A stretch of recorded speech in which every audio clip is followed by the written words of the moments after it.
Oke. Iya, silakan Bismillah. Ustaz. Assalamualaikum warahmatullahi wabarakatuh. Waalaikumsalam warahmatullah. Hamdan wa syukur wassalatu wassalamu ala Rasulillah Sayyidina Muhammad ibni Abdullah wa ala alihi wa sahbihi wa man tabi'ahu wa Alhamdulillah, puji syukur kehadirat Allah Subhanahu wa taala yang pada malam hari ini Allah sungguh baik kepada kita sehingga kita diberikan kesempatan untuk berkumpul secara virtual di kajian pekanan berzumpa ria di majelis Zoomiyah ini. Selawat hadiahkan kepada suatu hasanah kita Nabi Muhammad Sallallahu Alaihi Wasallam. Bapak-bapak sekalian yang dirahmati Allah, tadi keluar ide untuk menyampaikan ini adalah materi saya kemarin ketika saya diminta memberikan materi pada adik-adik mahasiswa ya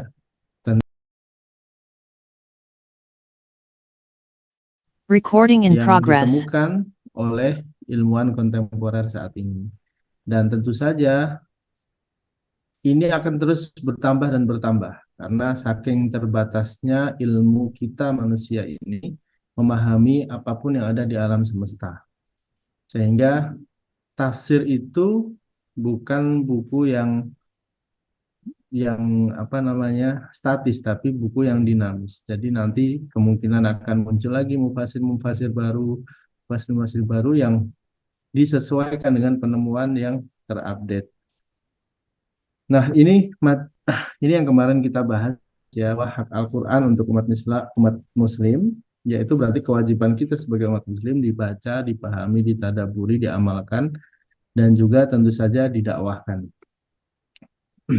Dan Al-Quran ini adalah mukjizat terbesar yang pernah ada, yang tidak akan ada masa selesainya. Berbeda dengan mungkin Nabi Musa ya memiliki mukjizat berupa tongkat. Ya setelah beliau wafat tidak ada, maka mukjizat tongkat ini sudah selesai, tidak berpindah kepada siapapun. Kemudian ada Nabi Ibrahim yang dibakar tidak terasa panas ya. Terus nabi-nabi yang lain biasanya mukjizatnya berhenti di situ. Termasuk juga hatta Nabi Isa dengan Injilnya, toh sekarang sudah banyak penambahan di sana dan sini dalam Injil dan juga dalam Taurat. Berbeda dengan Al-Quran yang sudah dijanjikan oleh Allah, Inna nahnu nazzalna dzikra Ya, wa putuskan. inna Lahafizun. Ya, sesungguhnya kami yang menurunkan Al-Quran dan sesungguhnya kami juga yang memeliharanya. Bahkan saya pernah lihat short video di YouTube itu, secara statistik di muka bumi ini, di atas muka bumi ini ada lebih dari 200 juta penghafal Al-Quran. Kalau saya pernah baca buku eh, kebudayaan Mediterania ya, Islam di Mediterania itu hampir mayoritas. Jadi kalau dalam satu kelas itu ada 40 anak, maka 35-nya itu menghafal Quran dan sampai selesai. Jadi menghafal Quran itu kayak menghafal Pancasila lah kalau di tempat kita gitu ya. Jadi di muka bumi ini bukan sesuatu yang mengherankan ada orang yang hafal Quran. Dan ini membuktikan bahwa Al-Quran Masya Allah ada Brother Ivan. bisa Welcome Brother Irfan. Selamat malam. Welcome. bahasa. Dia mau belajar, Belum Oh, belum. bahasa. He want to learn bahasa Oke. ya, because he want to be bahasa Indonesia. bahasa Indonesia. Gak Nanti apa-apa, mix aja Ustaz. little-little lah ya. Baik, Bapak-bapak yang dirahmati Allah, di dalam Al-Quran itu ada kurang lebih 750 sampai 1000 ayat sains di dalam Al-Quran. Tentu ini akan berkembang ya, akan berkembang sejalan dengan penemuan yang akan terjadi. Dan juga satu-satunya kitab suci yang selalu relevan dengan perkembangan sains adalah Al-Quran. Jadi Quran ini tidak pernah bertentangan, bertabrakan dengan fenomena kenyataan ya yang kita temui. Dan bahkan mungkin masih banyak yang belum terbukti karena saking terbatasnya akal manusia. Dan juga ternyata banyak juga mu'alaf yang memilih memasuki agama Islam karena takjub dengan keajaiban isi dalam Al-Quran. Dan kita bisa googling banyak sekali yang menjemput hidayah karena ayat-ayat Al-Quran. Contoh misalnya di sini yang terkenal mungkin Ustadz Felix Xiao ya. Ya kemudian siapapun ya, itu banyak ada profesor matematika jadi mu'alaf karena surat Az-Zariyat ya, dan lain sebagainya. Nah, sekarang kita shortcut ya, biar lebih cepat kita akan bahas contoh beberapa ayat yang berkaitan dengan sains yang mungkin sudah populer di tengah-tengah kita. Yang pertama adalah surah Al-Anbiya ayat 30. Ini berkaitan dengan teori Big Bang ya. Teori Big Bang itu seingat saya pelajaran fisika SMP ya. A'udzubillahi minasyaitonirrajim. Awalam yaral ladzina kafaru annas samawati wal arda kanata ratqan fafataqnahuma wa ja'alna minal ma'i kulla syai'in hayyin afala yu'minun. Apakah orang kafir itu tidak melihat bahwa annas samawati wal ard sesungguhnya langit dan bumi itu dua-duanya ratqan, dulunya menjadi satu, fafataqnahuma, kemudian setelah itu dipisahkan. Wa ja'alna minal ma'i kulla syai'in hayyin. Ini juga nanti berkaitan dengan ayat yang lain ya. Dan kami jadikan air ini menjadi sarana hidup. Afala yu'minun, apakah mereka tidak beriman? Jadi kalau kita nggak makan seminggu, itu mungkin masih bisa bertahan. Tapi kalau kita tidak minum selama 3 hari, ya bisa jadi kita pingsan, ya kan? Dan juga kalau kita mau mencari planet baru untuk dihuni manusia, umpamanya nih di bumi ini udah penuh nih, sampai apartemen-apartemen juga udah penuh semua nih. Kita harus mencari another earth ya, mencari bumi yang lain. Maka syarat pertama yang harus kita temukan di planet itu adalah apakah di situ ada air atau tidak. Nah, selama masih ada air, masih ada kemungkinan untuk kita bisa hidup di sana. Nah, ini teori Big Bang ya. Jadi ini tentu namanya juga teori, ada yang bisa dibuktikan ya, hipotesisnya ada yang tidak. Tapi yang jelas yang mengeluarkan teori ini banyak dan juga ternyata relate dengan ayat Al-Qur'an yang tadi kita baca. Bahwa dulu alam semesta ini satu, kemudian terpisah, kemudian meluas sampai dengan saat ini juga masih ada teori bahwa alam semesta ini selalu bertambah luas. Kemudian waja'alna minal ma'i kulla syai'in hayyin, ternyata manusia itu tercipta 60%, 65%-nya, 60 sampai 65% adalah cairan. Jadi kita terdiri dari darah 94% dan seluruh organ-organ kita mayoritas adalah dari air. Nah, jadi ini berhubungan dengan ayat waja'alna minal ma'i kulla syai'in hayyin. Kemudian, nah ini juga ada ayat yang berkaitan dengan air sebagai sumber kehidupan ya. Wallahu khalaqa kulla dabbatin mimma wa minhum may yamshi 'ala batni wa minhum may yamshi 'ala rijlain wa minhum may yamshi 'ala arba' yakhluqullahu ma yasha' innallaha 'ala kulli syai'in qadir. Wallahu khalaqa kulla dabbah mimma, dan Allah menciptakan semua dabbah itu makhluk yang berada di atas bumi, mimma'in dari air. Faminhum may yamshi 'ala batnihi, ada yang berjalan di atas perut, ada yang berjalan di atas kedua kaki, rijlain. Waminhum may yamshi 'ala arba', ada yang berjalan pakai 4 kaki. Yakhluqullahu ma yasha', Allah menciptakan segala sesuatu yang diinginkan. Innallaha 'ala kulli syai'in qadir, dan Allah Maha berkuasa atas segala sesuatu. Kemudian ada ayat yang ini dulu saya ingat sekali, saya beli buku dulu waktu SMP. Ada, kalau di Indonesia itu namanya pasar loak ya. Jadi buku-buku second gitu dijual gitu. Saya beli waktu itu, masih ingat harganya kalau nggak salah 5.000 ya. Saya beli buku itu, judulnya Relativitas di dalam Al-Quran. Dan itu membekas sekali di dalam benak saya. Oh, ternyata sehebat inilah Al-Quran gitu ya. Waktu itu bahkan saya juga belum begitu banyak interaksi dengan Al-Quran ya. Dan salah satu buku yang ternyata membuka membuka apa namanya hati saya untuk bisa menerima Al-Quran dalam kehidupan saya. Ya, yang di sini dibahas ada 2 ayat. Mohon maaf.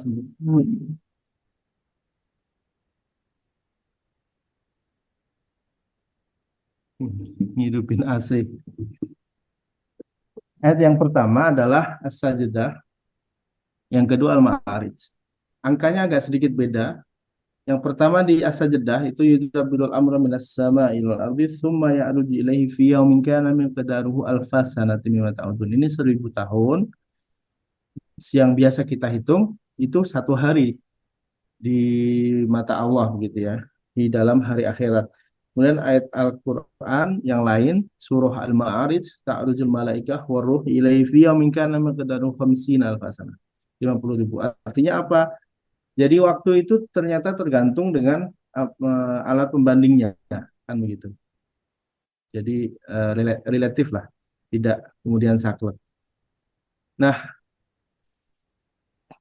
kalau bapak-bapak pernah melihat salah satu film, yang ini film ini nih, di apa namanya dashboardnya Garuda Indonesia itu nggak hilang-hilang. Jadi saya melihatnya ketika di pesawat, iseng aja gitu ya, gabut, nggak bisa tidur. Terus saya lihat ada film judulnya Interstellar. Nah, nanti silahkan bisa dicari lah. Nah, film ini ada yang pernah lihat, Pak? Kayaknya nggak Sufi ini. Kalau saya Sufi, Pak. Belum, Suka film, belum lihat. belum lihat ya. Ini film ini, Pak. Saya udah lama berhenti nonton saya. Oh, dalam nonton. Film ini, Pak, itu ratingnya itu saya lihat di Google itu 3,8. Nggak begitu bagus. Karena ngelihat jalur ceritanya pasti orang bingung. Kalau dia tidak suka sama fisika relativitas, sama fisika kuantum gitu ya. Nah, saya bukan ahli sih, tapi sedikit-sedikit mencoba untuk memasukkan itu dalam benak saya gitu ya. Jadi intinya ketika kita keluar dari orbit bumi ya, itu berarti di film ini diceritakan ketika dia berangkat, dia bilang sama anaknya, "Nak, nanti papa berangkat, kemungkinan kalau nanti papa pulang usia kita sudah sama." Jadi bapaknya berangkat, usianya ya mungkin 30-40 tahun, dia pulang anaknya sama dia bisa usianya sama. Karena waktunya menurut bapaknya itu cuma sebentar, yang di bumi ternyata udah berputar. Nah, ini sejalan dengan teorinya Einstein. Einstein mengatakan ini yang di gambar yang di sebelah kiri ini ya, bahwa kalau ada orang yang berangkat ke luar angkasa, 2 orang kembar ya, kemudian pulang, saudaranya ini masih muda, pas pulang saudaranya yang di bumi itu udah tua ternyata. Ini kalau di fisika dilatasi waktu ya, dan ini ada di dalam Al-Quran. Itu kan bercerita tentang malaikat, itu hari perhitungan di malaikat dengan hari kita itu beda. Dan ini juga sering juga kita rasakan, dan kita juga tahu betul, kita mengimaninya tentang peristiwa Isra Mi'raj Rasulullah Shallallahu Alaihi Wasallam. Rasulullah Isra dan Mi'raj itu waktunya hanya 1 malam, tapi yang dialami itu banyak sekali. Kalau kita nggak pakai referensi ini, tidak pakai referensi surah As-Sajdah dan surah Al-Ma'arij ini, kita mungkin akan mengelak. Nggak mungkin lah. Masa semalam itu sudah bisa perjalanan ke Sidratul Muntaha, sudah bisa perjalanan ke Masjidil Aqsa, kemudian ketika perjalanan ke Sidratul Muntaha juga diperlihatkan, dibuka kasyafnya, bisa melihat, oh ini siksa. Nah, ini kan hadis ini semuanya sudah diceritakan. Bisa melihat di dalam neraka seperti ini, dosanya orang berzina seperti ini, dosanya orang riba seperti ini, dosanya orang yang tidak amanah seperti ini, dosanya orang mencuri seperti ini. Kemudian diperlihatkan juga surga, surga akan seperti ini. Nah, itu sangat sangat tidak masuk akal kalau terjadi dalam satu malam. Tapi kalau kita merujuk kepada surah Sajdah dan Al-Ma'arij tadi ya masuk akal juga. Karena seakan-akan waktunya dilipat atau mungkin ya beda lah apa namanya relativitas beda lah apa namanya waktu yang dialami oleh Rasulullah dengan nah begitu juga kita juga meyakini ketika nanti di surga waktu yang kita alami di surga itu berbeda dengan waktu yang kita alami di bumi ini. Maka sebenarnya kehidupan kita di bumi ini yang misal kita umur kita 60 tahun, 63 tahun, itu waktu yang sangat singkat di hadapan Allah di akhirat kan begitu. Kalau ta'rujul malaikatu waruhu ilaihi fi yaumin kana miqdaruhu khamsina alfasana. Jadi satu hari seperti 50.000, 50 khamsina alf, 50.000 sanah, bukan yaum tapi sana tahun, 50.000 tahun satu hari di akhirat itu sama dengan 50.000 tahun di bumi. Berarti waktu kita yang 63 tahun atau 70 tahun hidup di bumi yang itu ternyata menentukan khamsina alfasana di sana itu nggak ada apa-apanya. Maka kita sering melihat di dalam Al-Quran Allah bersumpah dengan waktu wal asri, kemudian wal laili, wan nahari, wad duha, dan lain sebagainya. Di mana ada sesuatu digunakan untuk kalimat qasam atau kalimat perintah atau kalimat sumpah, maka itu sesuatu yang sangat matter ya, sesuatu yang sangat penting, aham, muhimmah, sesuatu yang sangat penting. Nah, juga ternyata relativitas ini pernah dibuktikan walaupun dalam skala yang sangat kecil. Tahun 71 seorang ahli fisika dan astronom yang melakukan percobaan yang mirip dengan ilustrasi di atas, namanya percobaan Havil-Keeting Experiment. Walaupun ketika dicocokkan itu selisihnya hanya sekian per sekian detik gitu ya. Karena memang perjalanannya hanya pakai pesawat biasa, bukan pesawat luar angkasa yang kecepatannya seperti kecepatan waktu. Nah, ini saya cuma ngutip-ngutip aja nih screenshot. Karena kalau suruh ngejelasin juga nggak bisa. Jadi kita kayaknya kalau malam-malam bahas ini juga Ada Mas Wahyu, ini ahlinya nih Mas Wahyu nih. ada ya. Kalau ada yang Sudut pandang kimia tapi ya ini, Mas Wahyu ya. ini fisika kuantum lah ini ya. Ini kalau nggak salah ingat saya tuh kelas 3 SMA ya kalau nggak salah pelajaran ini. Waktu itu kita cuma masuk-masukin rumus saja kan gitu ya. Nah, eh, next kita buka lagi ayat berikutnya yaitu tentang langit yang tidak ada tiangnya. Nah, Allah berfirman, Allahul ladzi rafa'as samawati bighairi amadin tarawunaha. Allah meninggikan langit tanpa tiang, seperti engkau lihat. Tsumma stawa 'alal 'arsy wa sakhkhara syamsa wal qamar. Kemudian menundukkan bumi, menundukkan matahari dan juga bulan. Kullu yajri li ajalin musamma, semuanya beredar sesuai dengan waktu yang ditentukan. Yudabbirul amr, dia mengatur urusan. Yufasilul ayat la'allakum biqarabikum tuqinun. Artinya apa? Langit yang ada di sekeliling kita itu memang nggak ada tiangnya, nggak ada cahaya gitu ya. Karena langit ini adalah kalau dalam kacamata ilmiah itu adalah lapisan atmosfer kita. Saya masih ingat betul dulu cara menghafalnya itu menterek, troposfer, stratosfer, mesosfer, termosfer, eksosfer. Nah, masih ingat sampai sekarang. Kemudian ada juga ya, ini tentang hidrologi ya, tentang siklus air, yang wasama idzatir raja, langit yang mengandung hujan. Dulu mana ada orang yang berpikir seperti itu, bahwa awan itu menyimpan hujan, eh, apa air dari laut menguap kemudian dibawa. Nah, ini pelajaran SD kalau nggak salah ya. Dibawa ke gunung nanti kemudian terjadi kondensasi, baru kemudian turun menjadi hujan yang bisa mengalir di atas permukaan itu namanya flash ya. Kemudian yang masuk namanya infiltrate. Nah, ini ilmu hidrologi lah ya. Kemudian ada surah Al-Mulk tentang atmosfer juga. Alladzi khalaqas sab'a samawatin tibaqa. Ada 7 lapis langit yang kemudian kita kenal dengan lapisan atmosfer ya. Troposfer, ozonosfer, mesosfer, termosfer, ionosfer, eksosfer. Masing-masing lapisan itu mengandung partikel yang berbeda. Kemudian ada juga surah Al-An'am. Nah, ini juga kita sangat populer ya. Fama yuridillahu ayyahdiyahu yashrah sadrahu lil Islam. Barang siapa yang Allah inginkan untuk diberi petunjuk, maka hatinya akan dibuat lapang untuk menerima agama Islam. Wa yurid ayyudillahu yaj'al sadrahu dhayyqan harajan ka'annama yas'adu fis sama. Barang siapa yang dikehendaki oleh Allah sempit dadanya, maka dia akan merasakan seakan-akan dadanya itu dia naik ke atas langit. Yas'adu fis sama. Kata kuncinya di yas'adu fis sama. Nah, kemudian ilmu pengetahuan menerima, membuktikan bahwa semakin tinggi gunung, semakin tinggi lapisan, maka semakin rendahlah kadar oksigen yang terkandung, sehingga semakin mudah untuk sesak.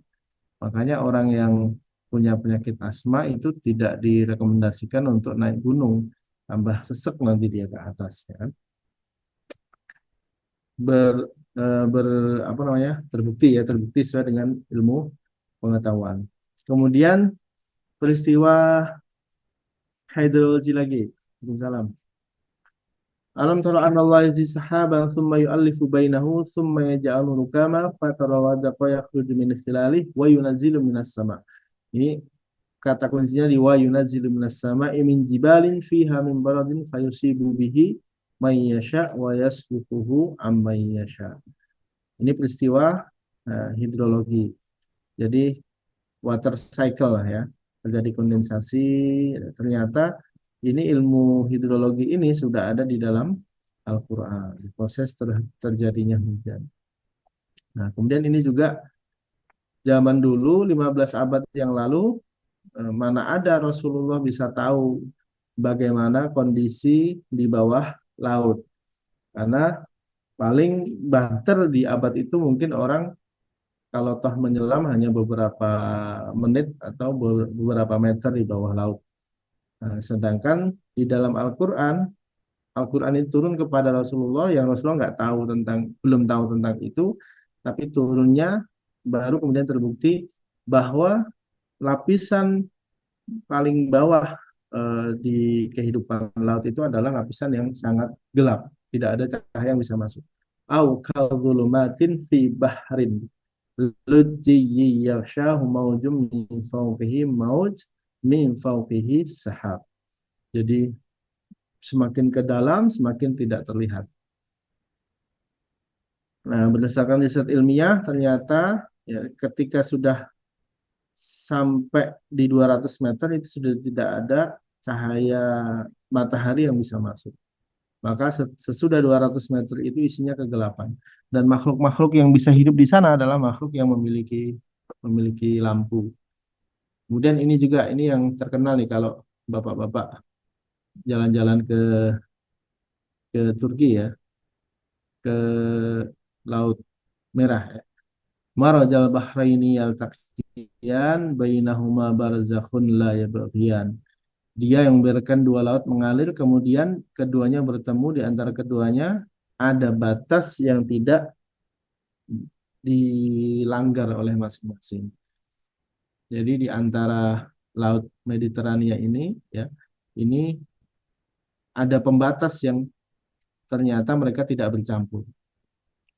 Ada juga yang masuk Islam karena melihat fenomena ini bahwa ini sudah ada di dalam Al-Quran. Dan Rasulullah ya nggak tahu juga, belum belum tahu juga tentang ini bakalan terbukti begitu ya. Nah, waktu itu kita masih belum tahu tafsirnya. Barulah kemudian sekarang kita bisa tahu, oh ternyata ini yang dimaksud oleh Al-Quran, bainahuma barzakhun la yabghiyan. Di antaranya ada batas yang tidak bisa saling melampaui.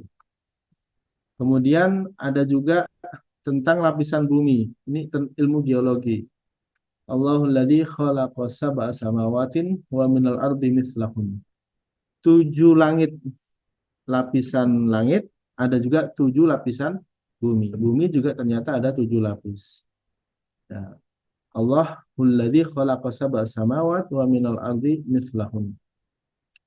Ini baru terbukti setelah kita sudah tahu ilmu geologi. Dulu ya nggak ada, zaman sahabat, zaman Rasulullah nggak ada orang yang ngegali sampai sedalam itu. Baru kemudian sekarang ditemukan mungkin pakai pakai apa sonar atau apa. Baru kemudian kita bisa tahu, oh ternyata lapisan bumi itu kalau dibagi secara ya, klasifikasinya ada 7 lapis. Nah, subhanallah. Berarti ini sesuai dengan ayat Al-Quran. Kemudian fakta bahwa bumi itu dihamparkan, kemudian gunung itu sebagai pasak-pasaknya. Alam naj'alil arda mihada wal jibala autada. Nah, ini kalau bumi itu dipotong secara tampilan, maka tampilannya seperti di gambar itu. Jadi gunung itu nanti sebagai pasak supaya bumi tidak bergeser-geser kan begitu. Karena kalau gunung ini nggak ada, otomatis lempengannya akan bergeser. Padahal nanti ketika hari kiamat, jadi relate lah, nyambung. Kenapa hari kiamat itu begitu kacau sampai orang yang menyusui lupa dengan yang disusuinya? Karena saking kacaunya. Sampai manusia berkata, waqalal insanu malaha. Apa yang terjadi ini ya? Yauma idzi tuhaditsu akhbaraha bi anna rabbaka awhalaha yauma idzi yasdurun nasu ashtatan liyurau a'malahum. Semua yang ada di perut perut bumi dikeluarkan. Ya. Kemudian wajah kal ihnil manfush itu ya. Nanti gunung-gunung itu akan terjadi eh, diangkat seperti bulu domba yang ditiup. Kal ihnil manfush ya. Tertiup. Kita bayangkan sendiri kenapa hari kiamat itu begitu dahsyat. Kemudian ada juga tentang manajemen panen.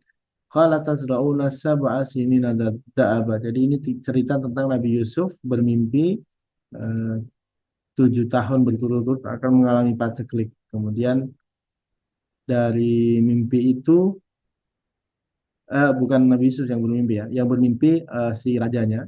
Kemudian ditafsirkan oleh Nabi Yusuf. Nah dari mimpi itu kemudian Nabi Yusuf memberikan takbir mimpi dan memberikan advice kepada raja. Akhirnya Nabi Yusuf kemudian diberikan posisi yang baik di Mesir. Ya.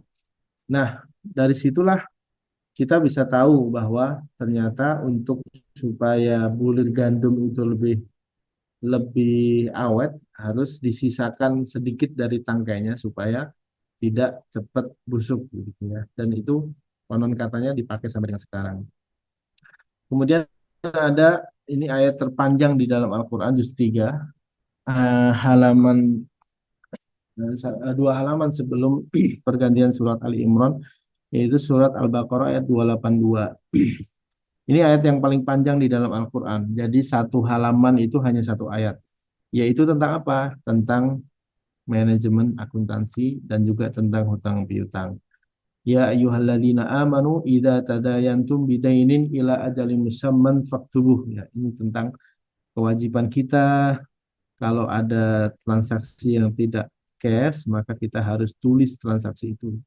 Dan ini Bapak Ibu yang dirahmati Allah, Bapak-bapak yang dirahmati Allah, ini adalah sebuah norma yang saat ini kita anut ya. Kita mau ngapa-ngapain, kita ada perjanjian, ada kontrak, taken kontrak. Dan kalau kita benar-benar pegang teguh ini, ayat ini, insya Allah tidak akan terjadi perselisihan di kemudian hari. Cuman kadang-kadang kan kita suka mengambil ayat ini separuh-separuh. Jadi di ayat ini harus fastashhidu syahidaini min rijalikum. Persaksikan ada dua saksi dari kalangan laki-laki. Nah, kadang-kadang kita bikin akad tidak ada saksi sehingga sering kita mendapati ada masalah. Misal saya di dunia konstruksi bikin rumah tinggal seseorang gitu ya. Kadang-kadang kita kan cari praktisnya tuh, ya udahlah SPK aja tanda tangan gitu ya.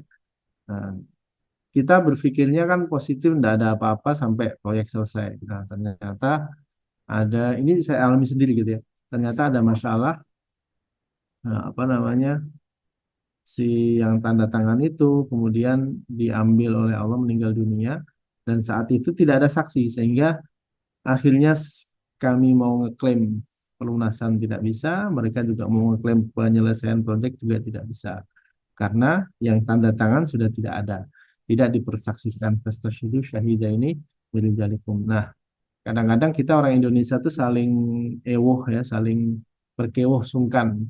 Ya udahlah, sama-sama kenal gitu. Tapi kalau kita pegang teguh ayat ini, insya Allah perselisihan tidak akan terjadi. Gitu.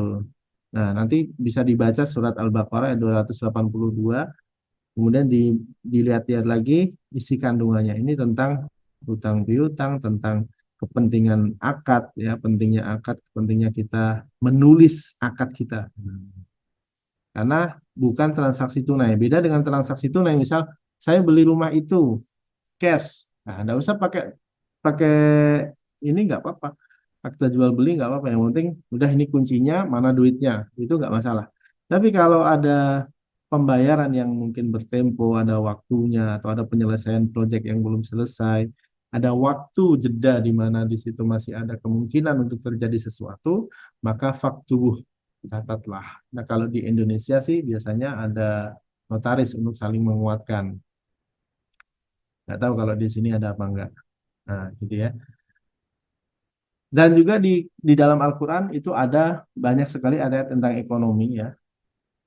Kebetulan saya magisternya di bidang ekonomi syariah, jadi ada banyak ayat-ayat yang ternyata kalau kita terapkan ayat itu, ya, insya Allah tidak akan terjadi perselisihan. Ini salah satu maqasid syariah dalam bidang muhafadzatu alal mal, jadi memelihara harta kita. Jadi Islam itu ternyata mengatur sedetil mungkin supaya tidak terjadi perselisihan untuk urusan muamalah kita, untuk urusan duniawi kita. Jadi nggak hanya jadi Islam tuh nggak hanya melulu masalah sholat, masalah zakat, masalah haji, masalah umroh, enggak. Tapi ternyata kehidupan kita keseharian itu juga diatur di dalam Al-Quran. Termasuk kalau kita hidup di mana di Hong Kong ini ya, saya lihat banyak juga yang sebenarnya nilai-nilai Islam itu sudah ada di dalamnya. Contoh misalnya tentang kedisiplinan, kemudian tentang menghargai waktu, tentang apa ya, manajemen, kemudian tentang cara berjalan yang cepat, kemana-mana berjalan itu juga di dalam Al-Quran banyak disebutkan ya. Kemudian apalagi banyak di sini yang sebenarnya sudah Islami gitu ya. Terus di sini kalau ngapa-ngapain kan kita tanda tangan kontrak dan lain sebagainya. Cuman memang syarat masuk Islam itu tidak cukup hanya dengan mengerjakan sesuatu secara Islami, tapi juga man amana wa amila solihan. Tadi saya sempat ngobrol dengan Pak Adi, ya, apa namanya, orang-orang di sini kebanyakan eh, have no religion gitu ya, tidak punya agama ya. Walaupun berbuat baik, tapi kalau tidak ada amanah wa amila solihan ya sama. Karena syaratnya amal soleh itu dianggap sebagai amal soleh itu adalah kita harus login dulu, harus beriman dulu kan begitu. Nah, ini tentang tentang kalau tadi kan kita bicara sains sains sains. Nah, ini tentang akad sesama manusia gitu ya. Kemudian ada juga tentang teknologi inovasi teknologi informasi yang berkembang saat ini. Nah, dulu kita tidak pernah kepikiran tuh ya, kita bisa mengirimkan gambar dalam waktu sepersekian detik seperti sekarang. Kita mengirimkan gambar. Dulu kalau mau ngirim gambar ya kita cetak gambarnya pakai Fuji film itu ya. Mungkin kalau teman-teman yang alami itu berarti kita seusia ya. Dicetak dulu ada klisenya itu yang hitam itu dilihat di lampu gitu ya. Terus kalau mau dikirim fotonya buat pacarnya gitu ya, ya dikirimnya pakai pos kan gitu, baru bisa dapat tuh fotonya. Sekarang sepertinya udah nggak ada seperti itu. Kalau mau kirim foto ya udah kirim aja sepersekian detik, bahkan kirim video. Bahkan sekarang sudah ada eh, printing 3 dimensi. Jadi kalau kalau dulu ada Istana Ratu Bilqis itu dipindahkan qabla ayat tadda ilaika tarfuk begitu ya di Quran ya, sebelum engkau selesai mengedipkan matamu gitu ya. Maka ini relate dengan saat ini. Saat ini kita sebelum kita selesai berkedip, gambar itu sudah bisa kekirim ke orang yang kita tuju ya. Mungkin sekarang masih gambar. Ke depan bisa jadi itu adalah benda yang sama. Kalau kita ada print 3 dimensi gitu ya. Bisa jadi kan kita nggak tahu nanti inventionnya seperti apa, penemuannya seperti apa. Tapi sekarang sudah ada printing 3 dimensi itu kan sudah ada. Terus di sini sudah di-scan pakai alat gitu ya. Sudah di-scan barangnya seperti apa. Terus nanti di sana, nunjau di sana, dia sudah bisa ngeprint barangnya bisa sama seperti itu. Ya walaupun mungkin kalau komputer ya nggak bisa sih langsung di sana. Tapi ya kita wallah alam ya, kita bisa jadi itu akan terjadi. Bahkan sekarang sudah dunia metaverse itu kita bisa menciptakan dunia di mana dunia itu nggak ada di sekeliling kita, tapi kita bisa mengalami mengalami sesuatu seperti yang kita rasakan secara nyata kan begitu. Nah, ke depannya mungkin kita beli properti itu nggak beli properti secara fisik, tapi beli properti di dunia meta. Kita belinya eh, di sini, oh di sini ada. Wallah alam lah ya, itu perkembangan zaman. Bisa jadi seperti itu. Gitu. Dan masih banyak lagi yang bisa kita explore di dalam Al-Quran. Jadi seperti yang tadi saya sampaikan di Mukadimah, Al-Quran ini sangat relate dengan kehidupan kita dan ke depan pasti akan ada banyak mufasir yang bisa menafsirkan Al-Quran ayat-ayat yang baru yang sesuai dengan hasanah ilmu pengetahuan yang kita ketahui. Mungkin itu yang bisa kami sampaikan, semoga bermanfaat. Begitu dulu Pak Adi. Iya, baik. eh ini tadi sudah inspirasinya ya. Jadi menyampaikan dari sudut pandang ilmu pengetahuan, ayat-ayat Al-Quran banyak yang terungkap ya dengan perkembangan ilmu pengetahuan ini terungkap eh,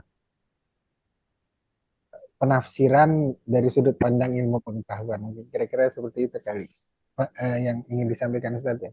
Dan tidak di ilmu sains dan juga ilmu sosial dan bahkan ilmu-ilmu muamalah lainnya juga banyak sekali yang sudah terinspirasi dari Al-Quran Ustaz ya.